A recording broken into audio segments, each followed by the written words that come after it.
Hello my dear students, good morning. This is Ravindra Kumar. तो आज हम लोग इस वीडियो में फ्यूचर कॉन्टिन्यूअस टेंस पढ़ने वाले हैं, वो भी बहुत ही बेहतरीन तरीके से।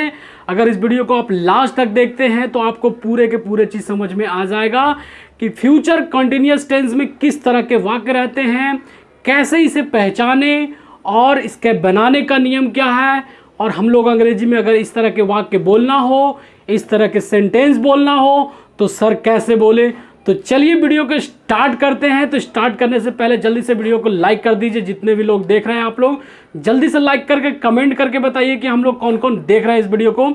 तो चलिए सबसे पहला मैं बताता हूं कि फ्यूचर कॉन्टिन्यूअस टेंस कहते किसे हैं, कैसे पहचाने सर कि फ्यूचर कॉन्टिन्यूअस टेंस की ये पहचान है। तो जैसे मैं बोलता हूं कि जिस हिंदी वाक्य क्रिया के अंत में रहा होगा, रही होगी, रहे होंगे, रहा हूंगा, रही होंगी, इस तरह के वाक्य अगर आपको देखने को मिलता है, बनाने को मिलता है, तो आप समझ सकते हैं कि ये जो वाक्य है, ये जो सेंटेंस है, वो फ्यूचर कॉन्टिन्यूअस टेंस की पहचान है।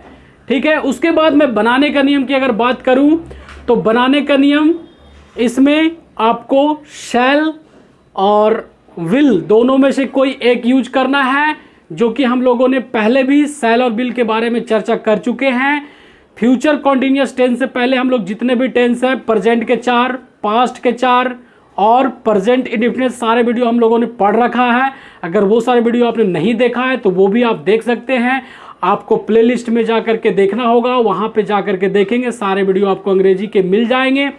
तो देखिए मैं यहाँ पे बताता हूँ कि शैल और विल, तो आज के टाइम में जब हम लोग कोई एग्ज़ाम लिखते हैं या फिर कहीं पे एग्ज़ाम में पेपर वगैरह देते हैं या कहीं पे पढ़ते हैं, तो हम लोग जैसा कि जानते हैं कि शैल जो लगाना है वो आई और वी के साथ शैल लगाना है, बाकी सभी के साथ विल लगाना है। लेकिन आजकल लोग धीरे धीरे शैल को भूलते जा रहे हैं और मॉडर्न इंग्लिश को फॉलो कर रहे हैं, और लोग हर जगह पे अब बोलने में खास करके विल का यूज करते हैं। सभी जगह पे शैल का इस्तेमाल अगर नहीं करते तब भी कोई सेंटेंस गलत नहीं होगा। लेकिन कहीं पे ग्रामर की बात करें, कहीं पे लिखने की बात करें, कहीं पे पढ़ने की बात करें, तो फर्स्ट पर्सन आई और वी के साथ आपको शैल लगाना है, बाकी सभी के साथ विल लगाना है।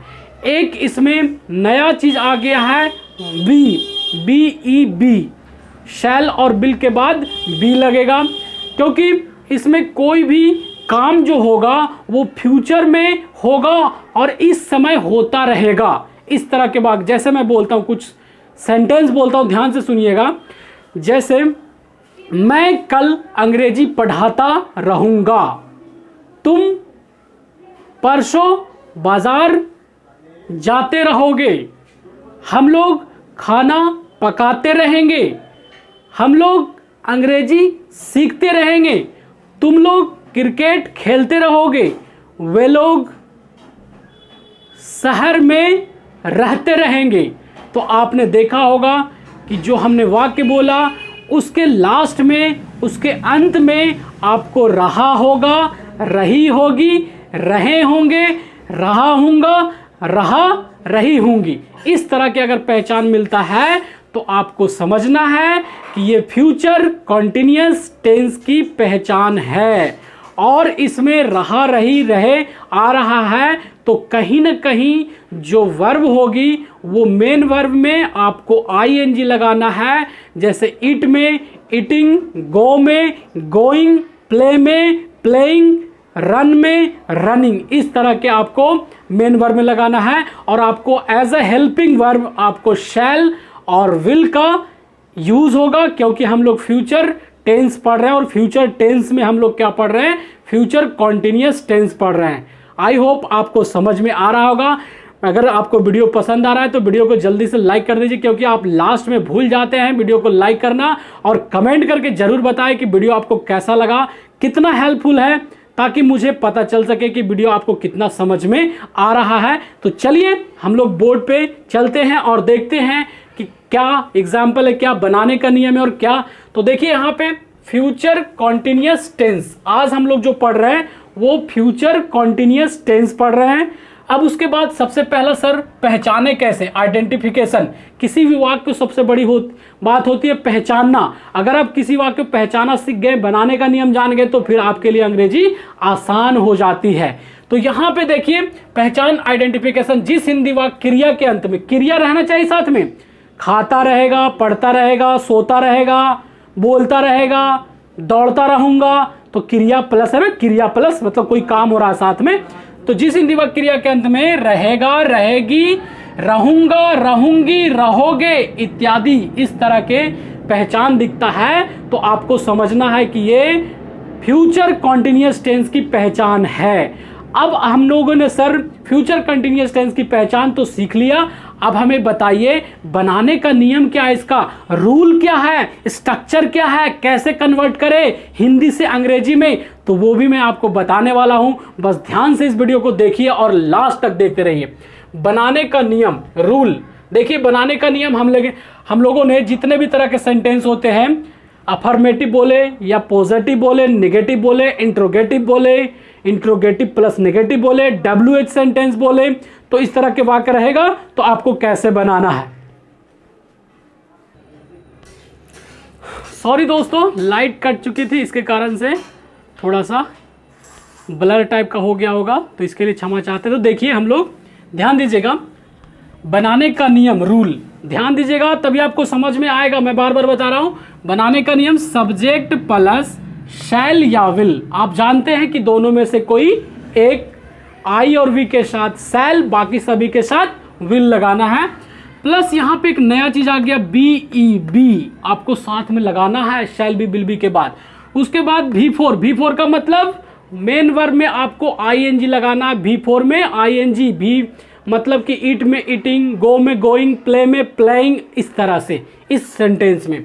उसके बाद अगर ऑब्जेक्ट रहेगा तो ऑब्जेक्ट लगा देना है। उसके बाद जैसे देखिए सब्जेक्ट प्लस शैल या will plus be plus verb 4 plus object, जैसे हम लोग अंग्रेजी पढ़ते रहेंगे, हम लोग अंग्रेजी पढ़ते रहेंगे, कैसे बनेगा, इसी पे बनेगा positive sentence, we shall we reading English. देखा आपने, वी के साथ हमने शैल लगाया। अगर आप बोलते टाइम विल लगा देते तो कोई दिक्कत वाली बात नहीं है। वी शैल बी, आपको शैल के बाद जस्ट बी लगाना है, और रीड में ING लगा दिया तो क्या बन गया, रीडिंग। क्या पढ़ना है, अंग्रेजी, reading English. It means finally we shall be reading English, हम लोग अंग्रेजी पढ़ते रहेंगे। नेक्स्ट देखिए सब्जेक्ट प्लस शैल या will plus not plus be plus V4 plus object. It means negative वाक्य बनाना हो, नहीं वाला बनाना हो, तो कैसे बनाए, देखिए यहां पे हम लोग अंग्रेजी नहीं पढ़ते रहेंगे, ये नेगेटिव वाक्य हो गया, तो क्या होगा, वी शैल नॉट बी। तो नॉट देखा आपने कहां पे लगा, शैल और बी के बीच में लगा है, तो ये अगर आप यहाँ पे नॉट अगर बी के बाद लगा देंगे तो वो गलत हो जाएगा। ये चीज आपको ध्यान रहना चाहिए कि नॉट जो लगेगा वो शैल और विल के, शैल और बी के बीच में लगेगा। तो क्या बनेगा, हम लोग अंग्रेजी नहीं पढ़ते रहेंगे, we shall not be reading English. I hope समझ में आ रहा होगा। फिर देखिए इंट्रोगेटिव वाक्य शैल या विल पहले आ जाएगा, plus subject plus be plus V4 plus object, और साथ में क्वेश्चन मार्क भी। तो देखिए क्या हम लोग अंग्रेजी पढ़ते रहेंगे, इसी वाक्य को हमने एक बार पॉजिटिव लिया, एक बार नेगेटिव लिया, अब क्या ले रहे हैं, इंट्रोगेटिव ले रहे हैं, क्वेश्चन मार्क पर। क्या हम लोग अंग्रेजी पढ़ते रहेंगे, तो क्या जब आ गया शुरू में तो क्या शैल पहले आ जाएगा और बी बाद में, फिर BEB reading English, shall be reading English. Fourth में देखिए यहां पे शैल या will plus subject plus not plus be plus V4 plus object. It means interrogative plus negative वाक्य रहे, तो आप कैसे बनाएंगे, देखिए क्या हम लोग अंग्रेजी नहीं पढ़ते रहेंगे, तो क्या बनेगा, शैल वी और नॉट देखिए फिर यहां पे लगा, उसके बाद बी लगा, है ना, रीडिंग इंग्लिश। अब कुछ WH भी वाक्य हो सकता है, जैसे क्यों, कैसे, कब, कहां, इस तरह के वाक्य अगर रहेगा आपको तो कैसे बनाएं सर, तो देखिए ध्यान से, हम लोग अंग्रेजी कैसे पढ़ते रहेंगे, हम लोग अंग्रेजी क्यों पढ़ते रहेंगे हो सकता है, कहाँ पढ़ते रहेंगे हो सकता है, कब पढ़ते रहेंगे हो सकता है, तो कैसे बनाएं। सबसे पहले यहाँ पे कैसे, क्यों, कहाँ का अंग्रेजी, जैसे यहाँ पे कैसे लिखा हुआ है तो कैसे का अंग्रेजी क्या हो गया, हाउ। और उसके बाद हेल्पिंग वर्ब शैल, उसके बाद हम लोग को अंग्रेजी वी और be, E be, reading English. How shall be be reading English. I hope आपको ये जो 5 स्ट्रक्चर दिख रहा है उसी पे बेस्ड हमने ये वाक्य लिया है और आपको समझाने की कोशिश किया है। उसके बाद देखिए कुछ छोटे वाक्य हमने भी लिया है, यहाँ पे ध्यान दीजिएगा। मैं खाता रहूँगा, मैं खाता रहूँगा, तो क्या बनेगा स्टूडेंट, देखिएगा ध्यान से, आई शैल बी ईटिंग, इसके साथ बी भी लग रहा है और ING भी लग रहा है, आई शैल बी ईटिंग। तुम बोलते रहोगे, तुम बोलते रहोगे, क्या बनेगा, you will be speaking. Third में देखिए हम लोग खेलते रहेंगे, तो वी शैल बी प्लेइंग, वे लोग पढ़ते रहेंगे, they will be reading. Mohan नाचता रहेगा, Mohan will be dancing. I hope हमने छोटे भी सेंटेंस बताए, बड़े भी सेंटेंस बताए, किसी भी तरह के आपको फ्यूचर कंटिन्यूअस टेंस में अगर सेंटेंस बनाना हो तो आप समझ चुके होंगे। आई होप आपको समझ में आ गया होगा। अगर वीडियो पसंद आ रहा है तो जल्दी से वीडियो को लाइक कर दीजिए अगर लाइक नहीं किया अभी तक तो। और मैं कुछ सेंटेंस बोलता हूं उसको आपको ट्रांसलेट करके बताना है और कमेंट बॉक्स में बताना है कमेंट करके कि हमसे ये सेंटेंस बन रहा है या नहीं। जैसे मैं बोलता हूं कि मैं अंग्रेजी की पढ़ाई पढ़ता रहूंगा, मैं अंग्रेजी की पढ़ाई पढ़ता रहूंगा।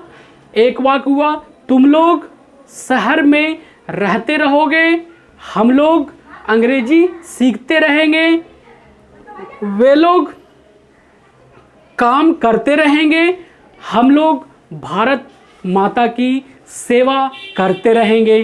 तो हमने 5 वाक्य पूछा है आपसे। अगर ये वीडियो देखने के बाद आपको समझ में आ गया हो तो आप कमेंट करके ट्रांसलेट करके कमेंट बॉक्स में ज़रूर बताएं। और आशा करता हूँ कि ये वीडियो आपको पसंद आया होगा। यदि इस चैनल पे फर्स्ट टाइम आप आए हैं तो आप चैनल को सब्सक्राइब करें ताकि आपको जब भी मैं वीडियो अपलोड करूं तो सबसे पहले आप तक नोटिफिकेशन पहुंचे और उसका आप फ़ायदा उठा सके। तो चलिए फिर मिलते हैं नए वीडियो के साथ स्टूडेंट।